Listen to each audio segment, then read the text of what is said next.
Pasa que me quedé pensando, Silvia, que vos dijiste en este artículo que eran dos pacientes que están en un mismo centro de salud. Si bien no habían tenido conexión entre ellos, eh, que no se sabía si los dos habían entrado con este hongo o uno Porque se hay uno de contagió. ellos, viste, que ya vino, fue trasladado por un sistema sanitario porque ya vino enfermo. Hay ¿Y una el de las otro? personas que vino del exterior enfermo, no, el otro no. El otro, Porque entonces o sea que no me acuerdo bien ahora si yo decía... todavía más preocupante porque ha sido un contagio de esta cruzado, porque entonces si el otro no tenía ningún síntoma y no había estado en contacto con ninguna persona que tuviera estas características del hongo y demás, quiere decir que dentro del personal de salud se ha originado el contagio, Sí, que es aparte todavía más inclusive, preocupante. inclusive hablaban de cuáles son las condiciones en que tienen que tener a los pacientes, tienen que estar totalmente aislados y cada personal de salud que ingrese tiene que, digamos, otra vez volver al protocolo del COVID. Inclusive también mencionaban cómo realizar el protocolo para el personal de desinfección, porque los lugares tienen que tener una desinfección. Es como que habla mucho más de la infección, de la contaminación en superficie. Por lo tanto, agregan a este protocolo que nosotros teníamos por COVID, el protocolo de desinfección de todas las superficies. El tema es que digamos, porque uno dice, bueno, pero ninguno de los dos, o por ejemplo la persona que ingresó eh, en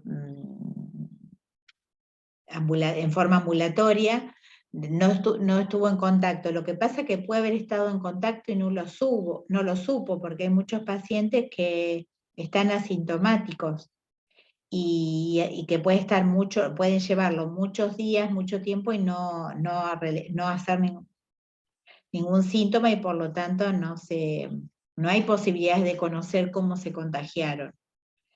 Mira, Otra de las cuestiones es que dice que es resistente a los antifúngicos que más se utilizan y en algunos casos tiene un índice de mortalidad bastante alto.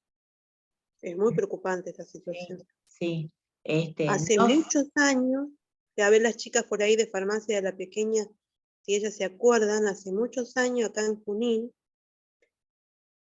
fuimos a un congreso a Buenos Aires y allá no puedo recordarme cuál fue la bacteria, pero ellos estaban asombrados de que acá, o sea, allá en Buenos Aires había hecho mucho estrago, se había propagado por muchos centros, porque ¿qué pasaba? Los trabajadores iban de un lugar a otro, no se cambiaban la ropa, iban con el mismo ambo de un sector, de un nosocomio a otro, los mismos médicos salían, suponte, de una clínica y salían con el ambo, el guardapolvo y se iban así a otra institución. Y al final, después de como un año y pico hacía que ya estaba en Buenos Aires, resulta que un médico viajaba a Buenos Aires, a un centro, y vino al hospital. No recuerdo porque esto hace muchos años, pero la cuestión fue que desde el hospital este médico también trabajaba en la clínica, entonces ahí empezó la situación. Aquí que después de pero varios meses, si hay algo que para sacarse el sombrero ahí en la clínica es el servicio de infectología que tiene, porque además cuenta con ese comité donde se integran todos los servicios, desde limpieza, farmacia, quirófano, las distintas internaciones, laboratorio, bueno, esterilización, absolutamente todos los servicios integran este comité y hubo muchos pacientes respirados que se contagiaron, que no lo podíamos creer, porque aparte siempre se echaba la culpa que era enfermería, el eslabón, viste, más fino para cortar, y tuvieron que evacuar la terapia, em, y aparte de eso tuvieron que rasquetear todas las paredes de la terapia y ponerle una pintura especial que se utiliza, que tampoco en este momento me recuerdo cómo se llama, que se utiliza en las instituciones, que es lavable y no se impregna con bacterias, ni virus, ni nada. Pero habían Mirá, identificado qué bacteria era, que era esa sí, bacteria sí, que pero mira, sabía. después la voy a buscar y se las voy a compartir. Bueno, Pero sí, sí, sí, sí. Pero ya te digo, tuvimos que evacuar la terapia ¿y te acordás y, qué tipo de patología producía? mira, en los pacientes respirados empezaba con secreciones y terminaba con un ASNAR muy importante, o sea, con la neumonía asociada al respirador. El problema también se radicó en que los antibióticos que se solían usar eran multiresistentes, así que tuvieron que empezar ellos, que ya están conectados con otros centros y con otros comités, de investigar a ver con qué se podía tratar a los pacientes, porque algunos pacientes no pudieron salir de eso. La pintura que vos decís es pintura epoxi. La pintura que se utiliza para superficies en centro de salud se llama epoxi, que es una pintura que se lava fácilmente y entonces tapa la porosidad de las paredes, porque Claro, el tema es la porosidad que... repelente, sí, Ahí Laura Ceja así dice si puede que, ser que eso fue hace 10 años. y un poco más también, Ujú. sí, sí, más Em, de 10 años. Claro. El tema, ya te digo, primero es un poco lo que pasó con el COVID, es identificar el microorganismo, las características del microorganismo, los ambientes que favorecen su desarrollo, digamos, en qué condiciones eh, se reproduce más fácilmente, y cuando hablo de condiciones hablo de temperatura, humedad, pH. Entonces, digamos, es todo un estudio, una observación que hay que hacer. Yo no he visto qué han hecho otros países con este hongo cándida, si ellos han avanzado en algo, si lo han podido estudiar, si han encontrado algún tratamiento. El tema es que aparentemente puede vivir bastante tiempo en superficie, y un paciente también puede ser portador y no manifestarse síntomas. Por lo tanto, cuando se manifiesta algún síntoma, probablemente ya no se puede saber cuándo, con quién estuvo en contacto, qué tipo de contacto, porque sí se reiteraba que evitar el contacto persona a persona en el paciente que estuviera afectado con este hongo.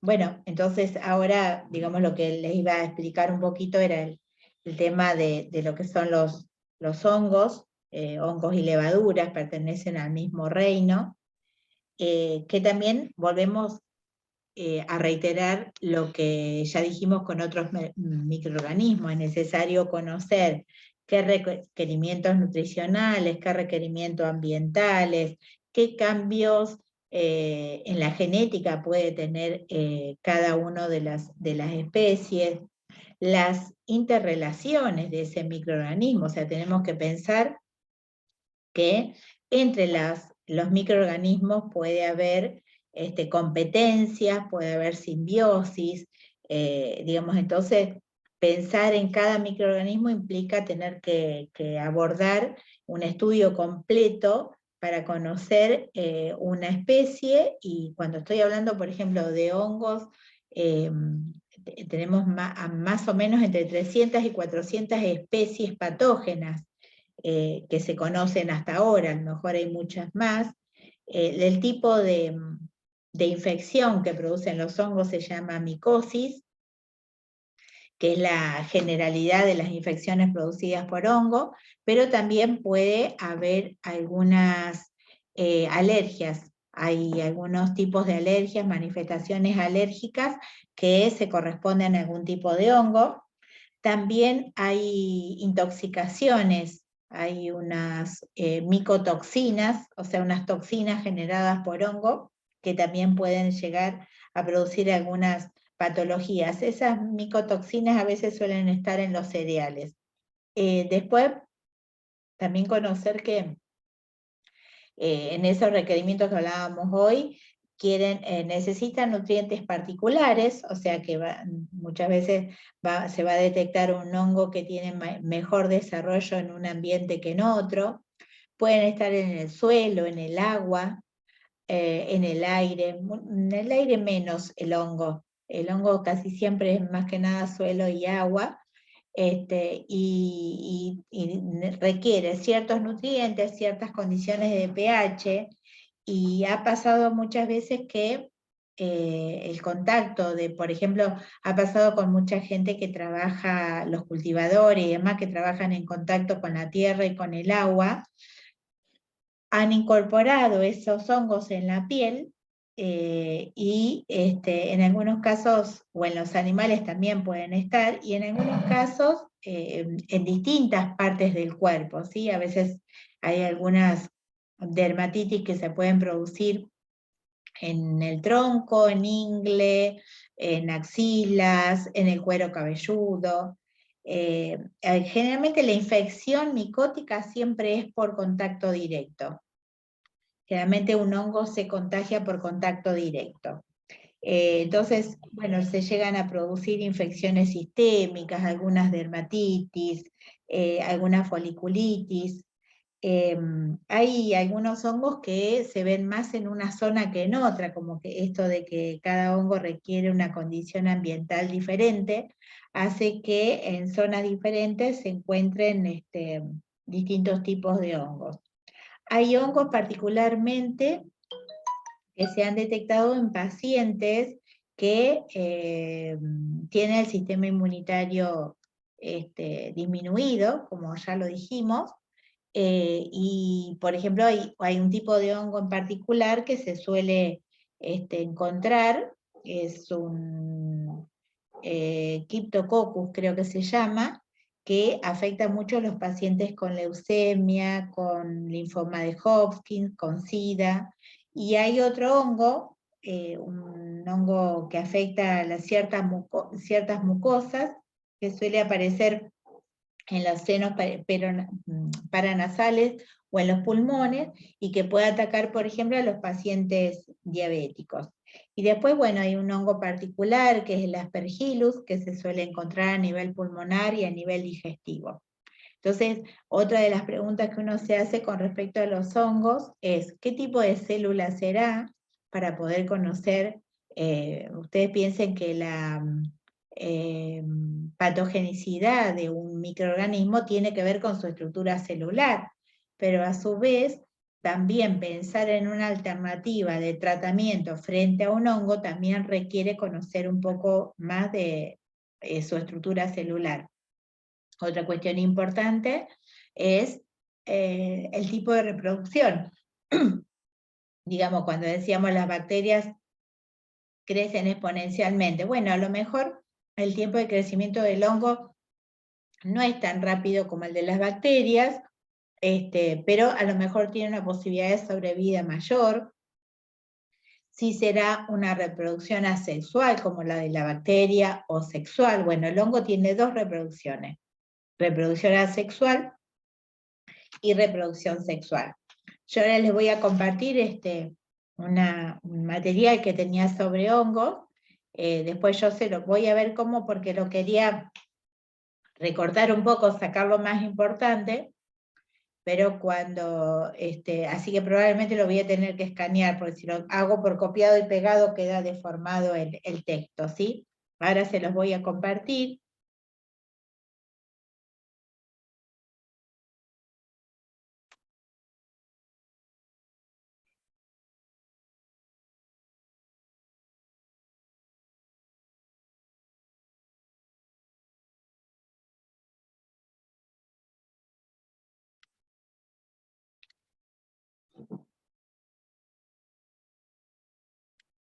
Ustedes me dicen cuando empiezan a verlo.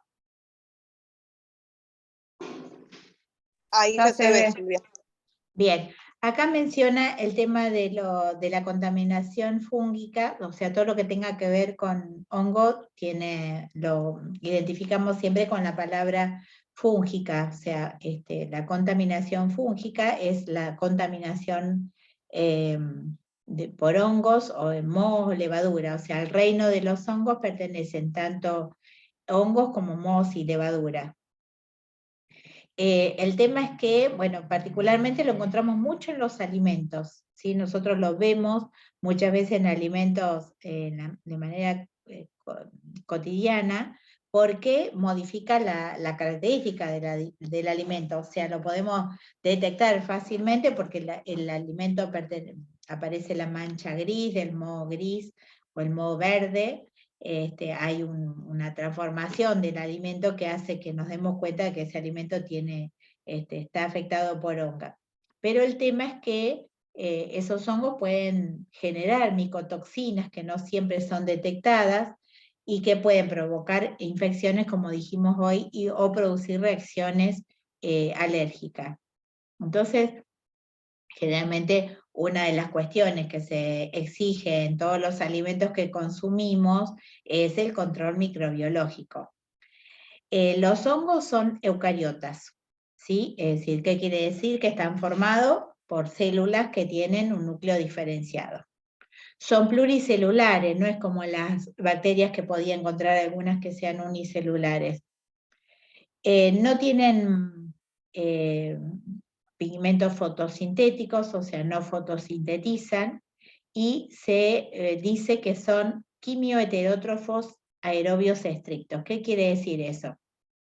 Quimioheterótrofos son aquellos que requieren de otros organismos para conseguir las sustancias químicas que necesita para alimentarse. Es decir, nosotros somos quimioheterótrofos.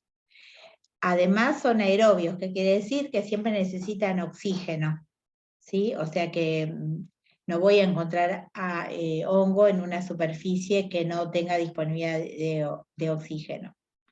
El tejido, el tipo de tejido que forman los hongos es muy particular. Entonces lo puedo diferenciar de otros tejidos, pero entre sí tienen muy poca diferencia. Tienen pared celular, que se llama quitina, que le da rigidez, y que le da la rigidez y la forma que tienen.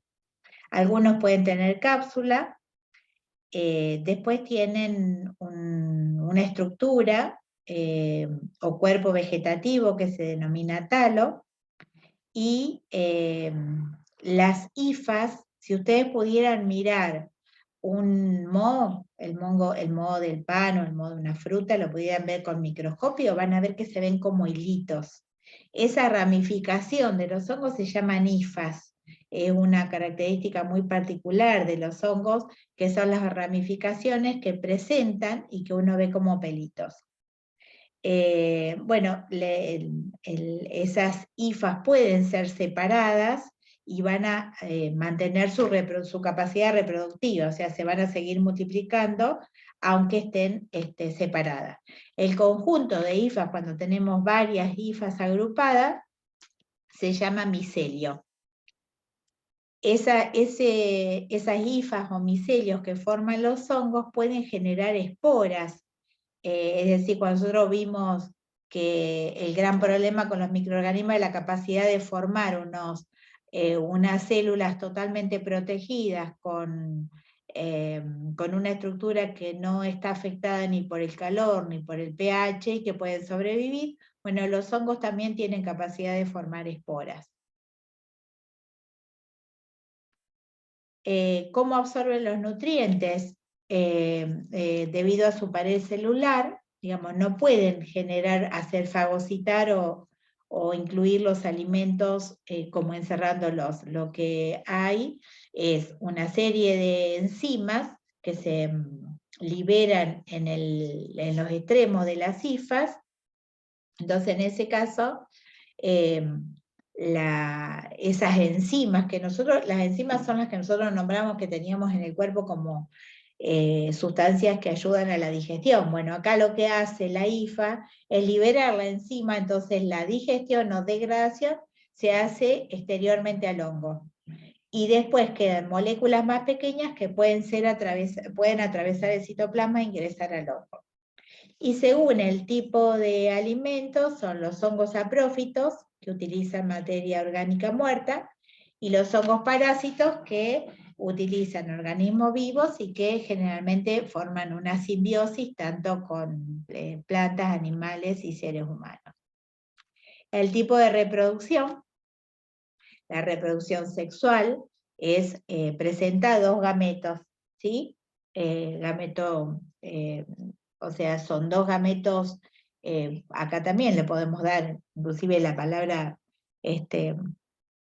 femenino y masculino, pero son dos gametos que se van a encontrar, que se van a unir para producir un hongo, y esa es una reproducción sexual. Por ejemplo, los hongos que se les llaman cigomicetos se reproducen por cigosporas. Y es el que mejor se ha adaptado a la vida terrestre. Y después hay otros hongos superiores que tienen también los hongos de la reproducción sexual, se llaman ascomicetos, y que además tienen la capacidad de formar una especie de septa, es decir, es como si fuera una seta, es como si fuera un hongo con una cierta estructura, como si fuera un candelabro, ¿sí? Es decir, ese hongo ramificado tiene una estructura que se le llama seta.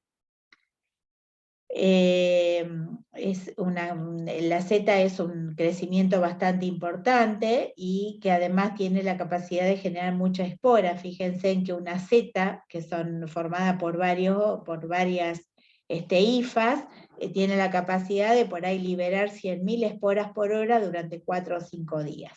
Y después tenemos la reproducción asexual, que se le llaman hongos imperfectos, que solamente lo que se produce es gemación. La gemación es que se reproduce el material celular y la célula se divide, es parecido a la división binaria de las bacterias. La fragmentación de las hifas, es decir, es retirar esas hifas que habíamos nombrado, y a veces se pueden reproducir en el laboratorio, o la esporulación, o sea, la formación de esporas. Y bueno, entonces volvemos a repetir qué son las esporas. Las esporas son estructuras unicelulares que contienen toda la información genética necesaria para que se genere un nuevo hongo. Pero además, al ser resistente, aquello que puede matar al hongo a lo mejor no mata las esporas. Y ni siquiera el frío las destruye. ¿Se acuerdan que yo les había dicho que las esporas en estado desfavorable puede estar en estado latente y puede reproducirse cuando las condiciones sean favorables? Bueno, y ahora pasamos a...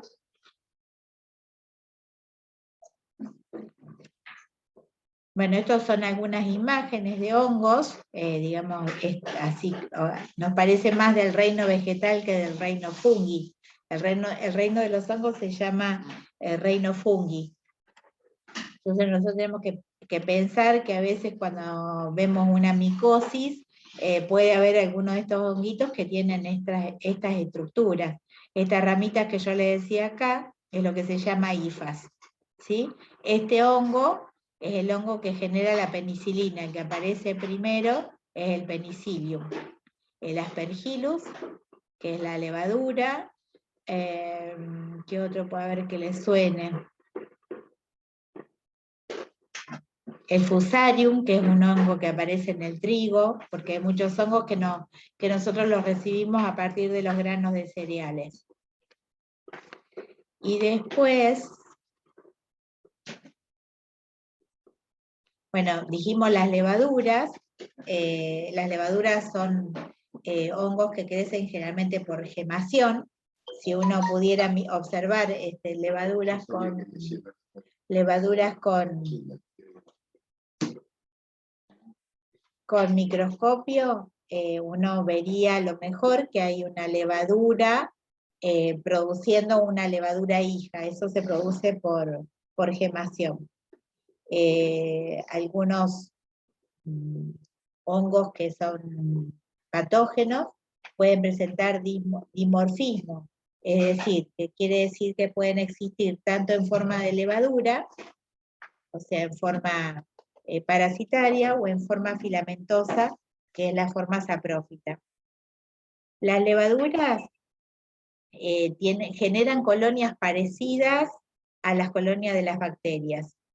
Generalmente las levaduras se usan mucho a nivel industrial.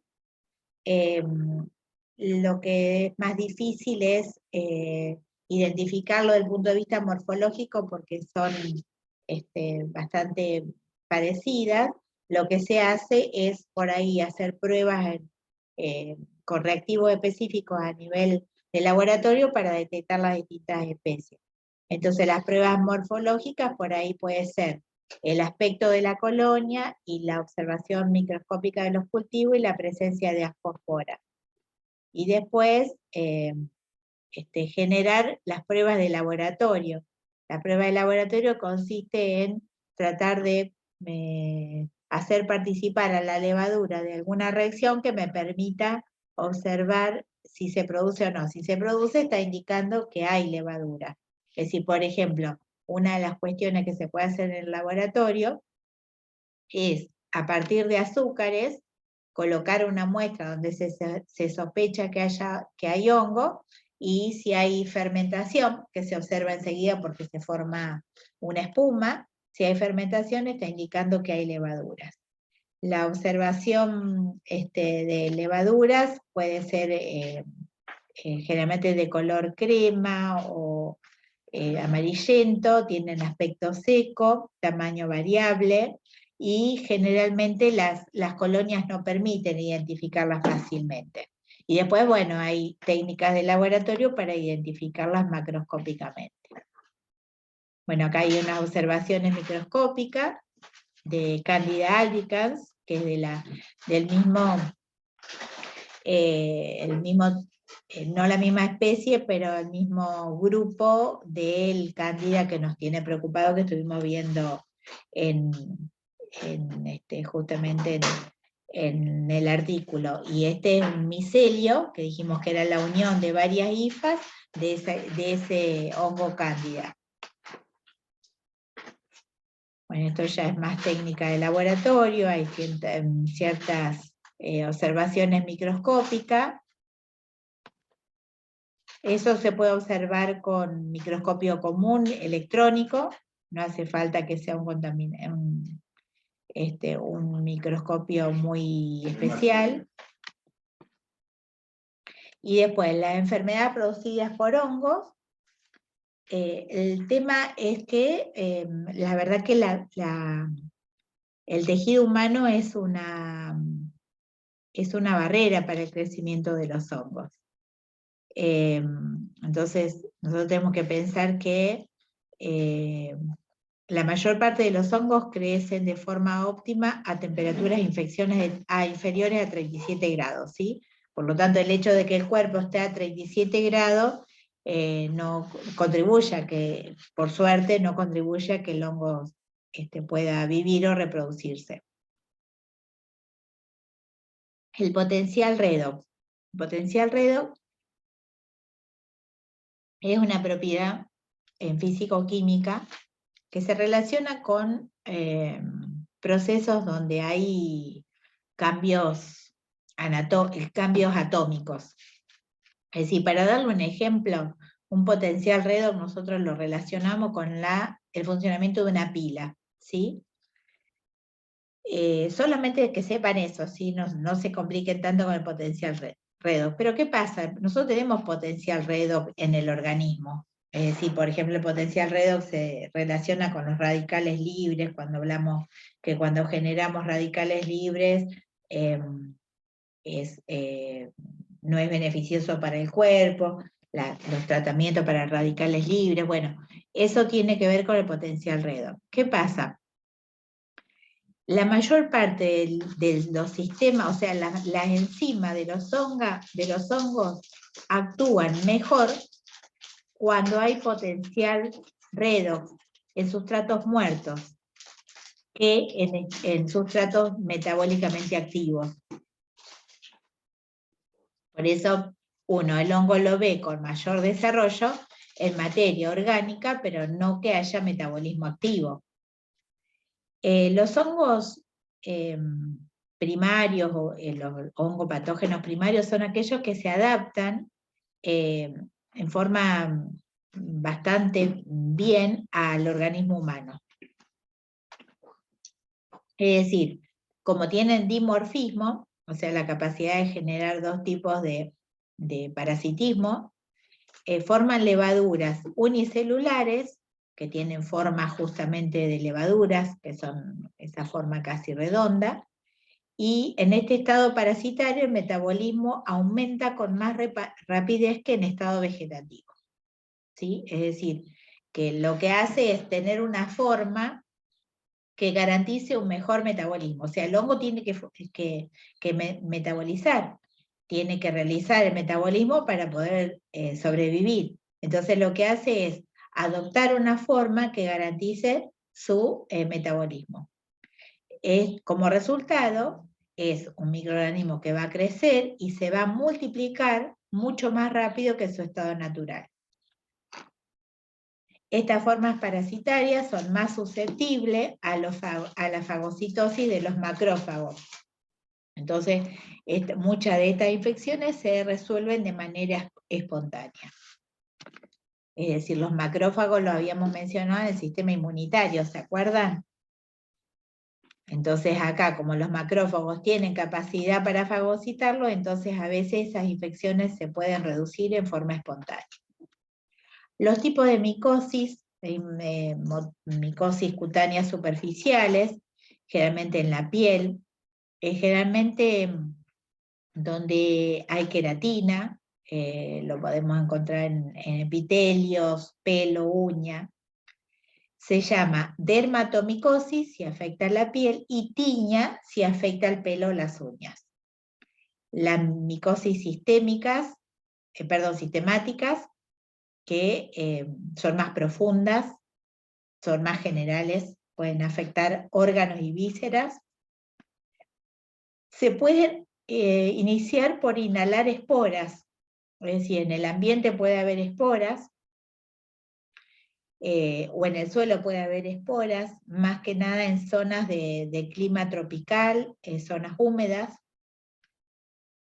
y entonces eso sí puede llegar a afectar en forma más general y más difícil de detectar. Después están las micosis subcutáneas, que se producen cuando hay esporas o fragmentos de micelios en heridas de la piel. Después están los hongos oportunistas. Los hongos oportunistas son hongos saprófitos muy difundidos en la naturaleza que solo causan problemas a las personas inmunodeprimidas o susceptibles. Generalmente las personas ya habíamos visto quienes pueden estar inmunosuprimidas, puede ser por alguna patología o puede ser por el tratamiento que están recibiendo.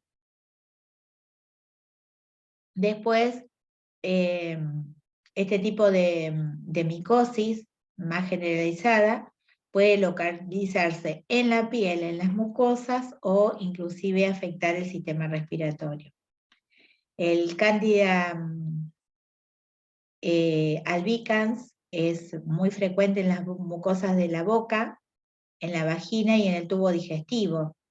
En situaciones decimos, estar con las defensas bajas, pueden desarrollar un proceso invasivo, produciendo lesiones conocidas con el nombre de candidiasis, siendo más frecuentes las aftas, que las debemos conocer todos, no creo que haya nadie que no haya sufrido alguna vez esas placas blanquecinas en la mucosa de la boca, Muget, que es la lengua blanquecina, y candidiasis vaginal o broncopulmonar.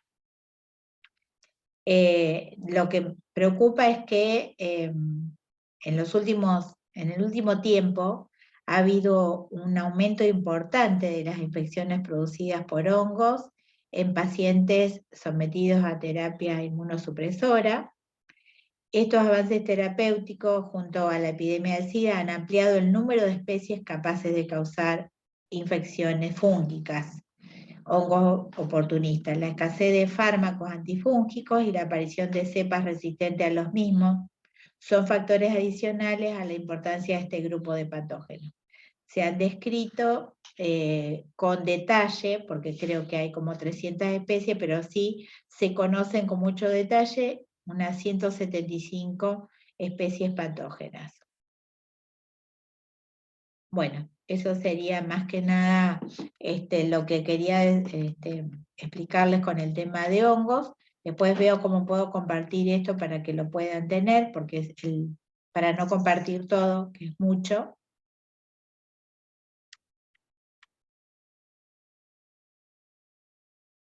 Y no sé si ustedes tienen alguna experiencia que hayan tenido con, digamos, en salud, tanto para el tratamiento, para la prevención o en la entrega de insumos para atender problemas con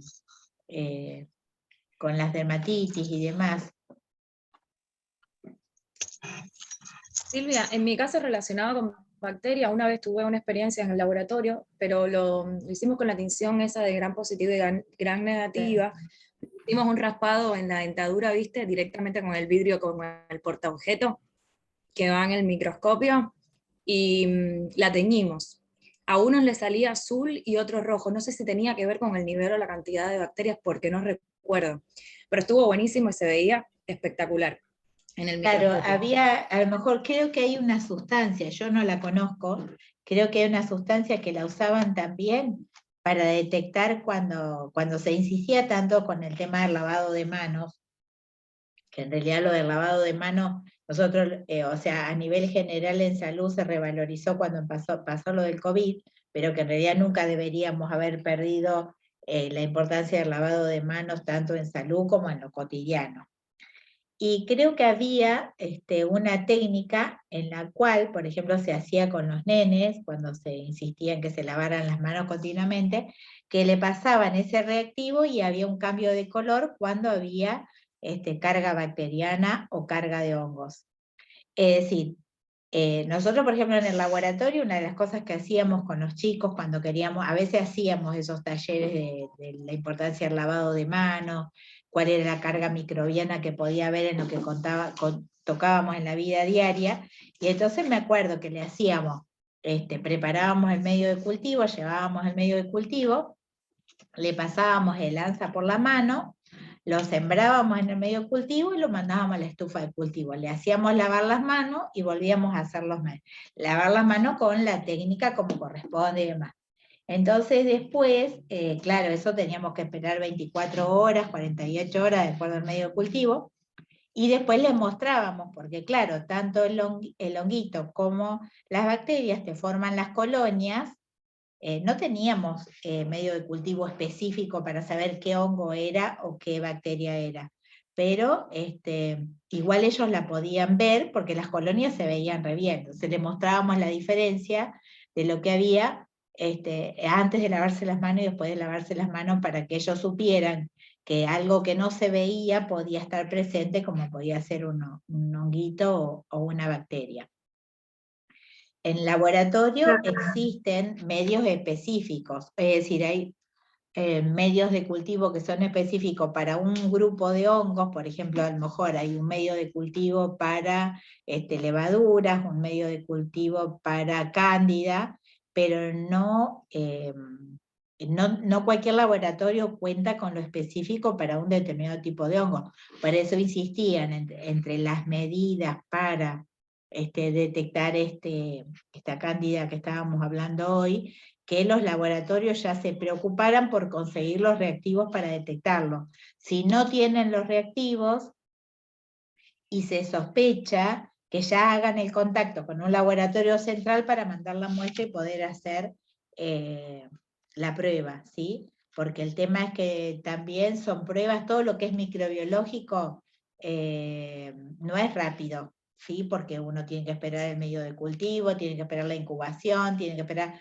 porque ¿qué pasa? Hay que esperar que se multiplique para poder observarlos.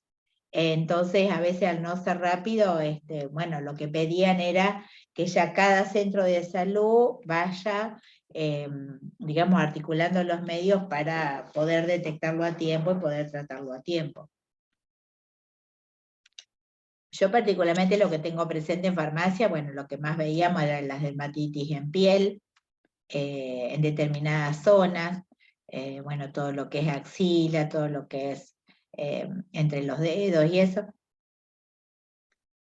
pero que a veces no era solamente utilizar tanto antimicótico, sino, bueno, el tema de la higiene, el tema del secado, por ejemplo.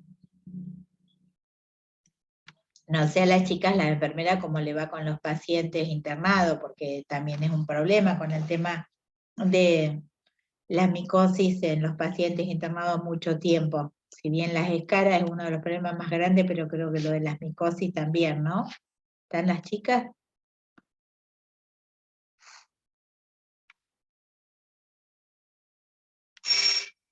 ¿No?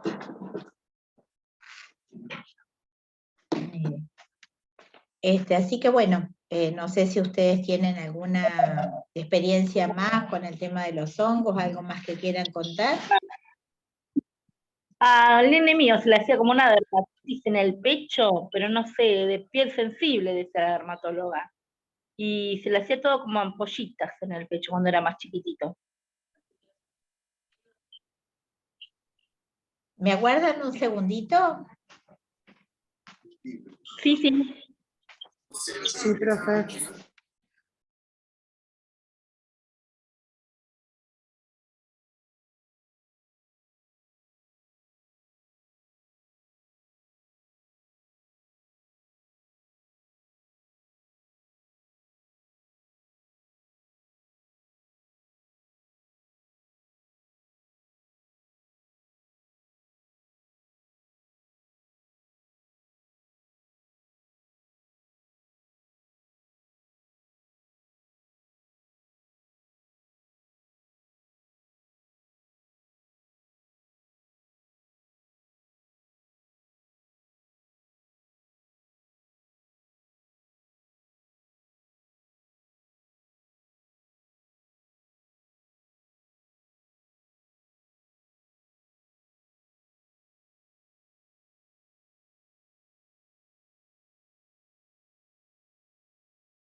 Bueno, me escuchan, perdón, justo llegó gente, tenía que entregar unos libros y no, cuando vos mencionabas el tema de por ahí las dermatitis que aparecían a nivel de piel, a veces tienen que ver si hay pieles más o menos sensibles, por eso tienen mayor riesgo de por ahí generar cierto tipo de hongos, y después también tiene que ver también con el tipo de producto de limpieza que utilicemos. A veces hay que ser cuidadoso cuando hacemos cambio de productos de limpieza y eso, que por ahí se puede manifestar. Porque ¿qué pasa? De acuerdo a lo que se utilice, uno puede cambiar la flora normal, eso más que nada se daba a nivel de genitales, puede modificar la flora, alterar la flora normal, alterar las condiciones, y entonces en ese caso hay un mayor desarrollo de hongos. Digamos, a nivel genital, el cambio de pH podía influir en la posibilidad de desarrollar alguna micosis. Y después lo que nosotros notábamos, cuando nos pedían, generalmente se consultaba el tema de los antimicóticos vaginales, siempre consultábamos con con las ginecólogas y demás, cuáles querían tener en el servicio de salud, y bueno, ellas generalmente nos pedían, generalmente usaban los óvulos mixtos, o si no, en algunos casos solamente utilizaban el antimicótico solo, y de acuerdo a cuando por ahí aparecía, detectaban alguna resistencia a uno de los hongos, a uno de los antimicóticos, ese lo dejaban de usar.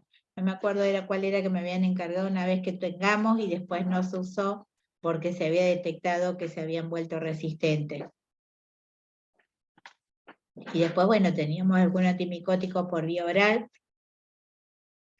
Y después para niños se preparaba con nistatina. Me quiero acordar qué más le poníamos. Hacíamos un preparado con nistatina, un antiácido, y no me acuerdo qué era cuando los nenes desarrollaban esas aftas bucales. Nistatina, antiácido y algo más. No sé si alguna de las chicas alguna vez prepararon. Benadryl puede ser. El antihistamínico, sí. El antihistamínico, entonces iba el antihistamínico, sí, porque también había una relación con la formación de prostaglandina. El antihistamínico, nistatina como antimicótico, antifúngico, y un antiácido. Me acuerdo que eso era normalmente lo que preparábamos, que a veces lo usaban en pediatría. Y después, bueno, no me tengo presente ahora qué más solían pedirnos para el tratamiento de lo que eran hongos y micosis. Después, bueno, sí, teníamos por ahí pacientes en particular que estaban en domicilio, pero por la patología que tenía baja la defensa, porque era un paciente oncológico, y me acuerdo que era a nivel de la boca, tenía toda la boca afectada por un hongo, así que ahí también teníamos que mandarle un preparado para lo que era el tratamiento de la micosis en la boca, a nivel de las mucosas. Silvia, el salpullido, bueno, no sé si aquí se les dirá así, es ese enrojecimiento, muchos punticos rojos que se hacen que da picazón, Sí. como si fuera, se le hace allá muy común en los bebés, ¿viste? No sé si porque tienen la piel exacta para eso, con el calor, la transpiración tan grande que hay en Cuba, se les hace un montón. Y por el pañal, ¿viste? La dermatitis Ay, por el también. pañal, No, la dermatitis claro, ni por me el digas. pañal es... Aquí en el cuello se les hacía todo puntico rojo, ¿viste? Y bueno, como para no darle medicación, se les daban baños con hoja de guayaba. Acá no está esa fruta. De la planta se sacaban las hojas y, ¿viste? Se ponían a hervir ahí, y cuando ya estaba tibiecita el agua, se bañaban con eso y eso les secaba. Los tenían que dejar, ¿viste? Sin pasarle el toallón ni nada, que se secaran solo. Eso, y le ponían no sé qué de calamina. No me sale, me estoy tratando de acordar, pero no recuerdo bien.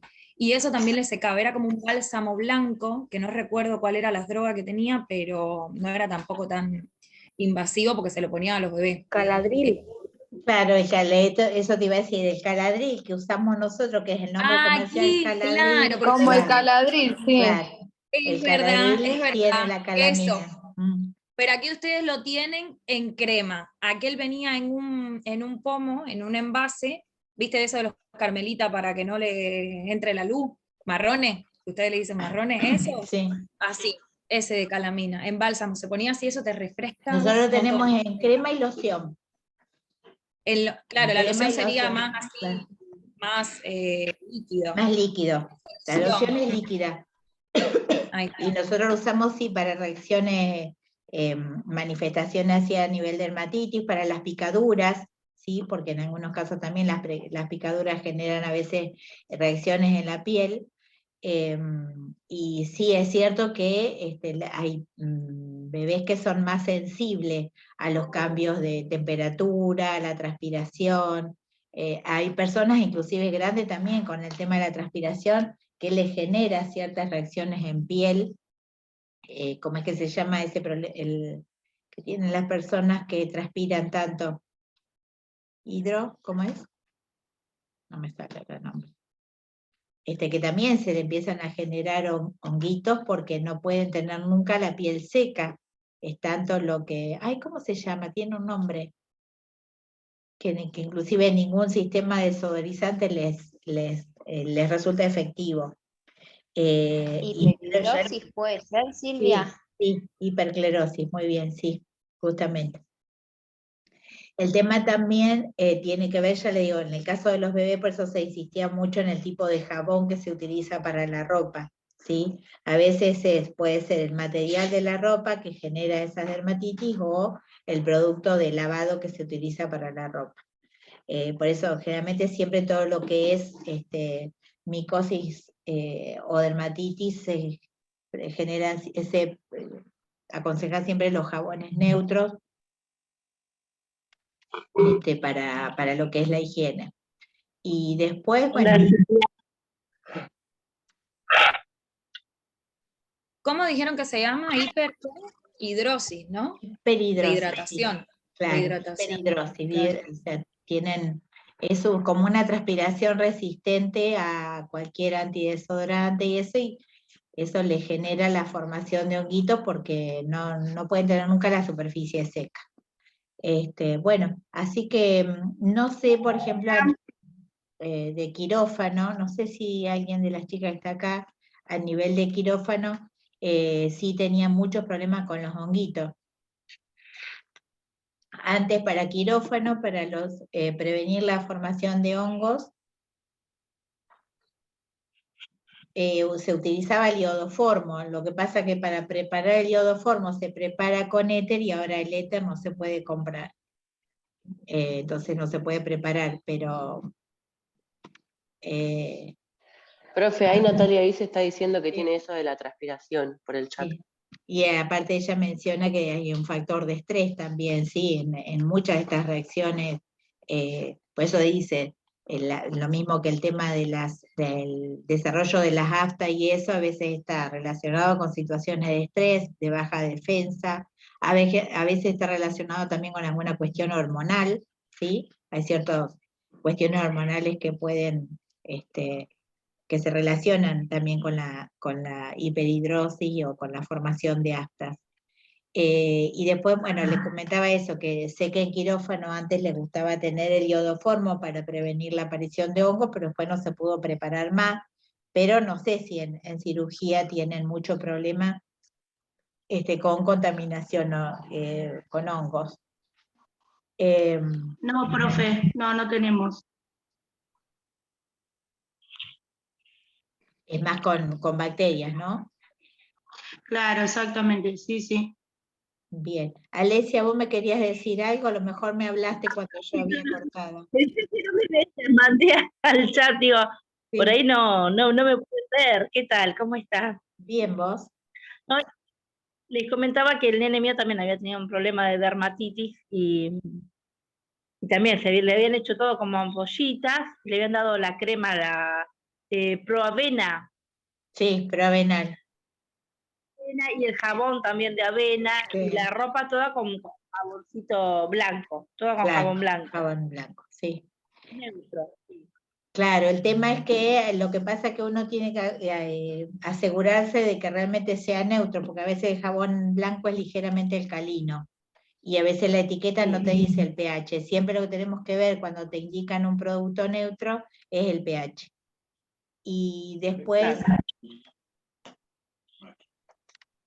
otra cosa, las chicas que trabajan en esterilización, ¿tienen alguna forma de detectar si la esterilización fue efectiva para lo que es contaminación por honguitos? La verdad que en este momento, profe, yo no me acuerdo exactamente qué compuestos trae el biológico, como para decirle bien. Lo único que nosotros tenemos es el integrador biológico, que es el que después ponemos a incubar. Claro. Pero yo ahora exactamente no me acuerdo qué trae. Si me espera un segundito, seguro que en el correo tengo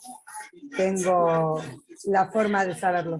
Bueno, y te hago una pregunta, Miriam. ¿Ustedes cuando hacen la incubación, eso lo hacen ustedes o lo mandan al laboratorio?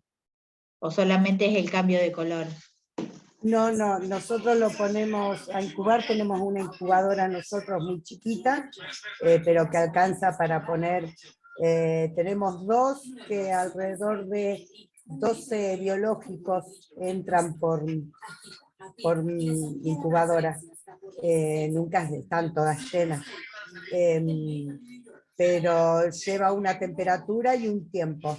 Por ejemplo, el óxido de etileno lleva 48 horas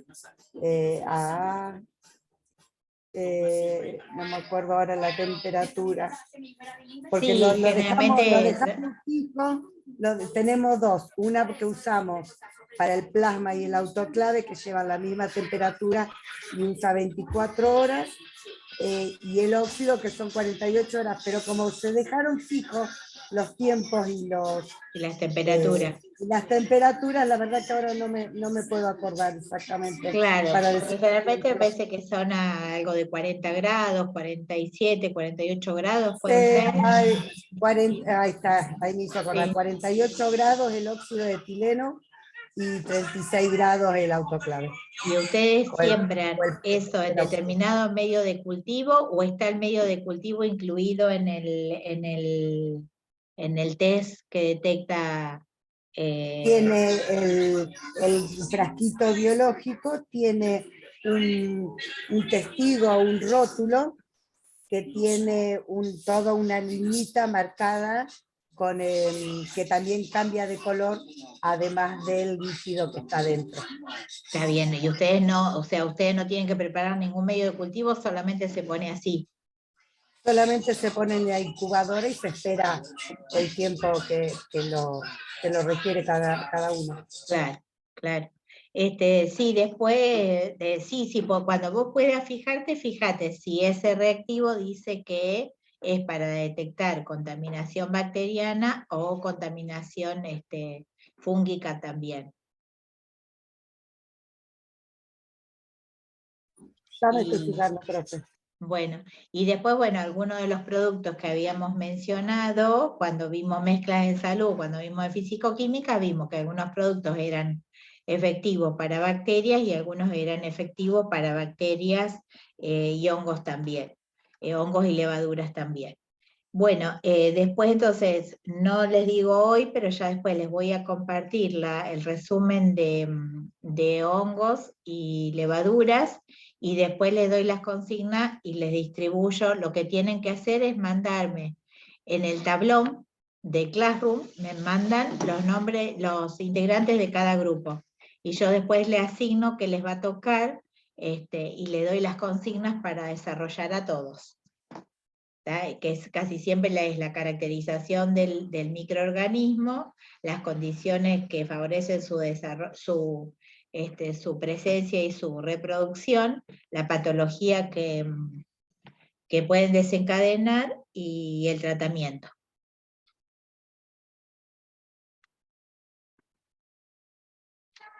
Listo, profe. Bueno, ¿no tiene ninguna pregunta más?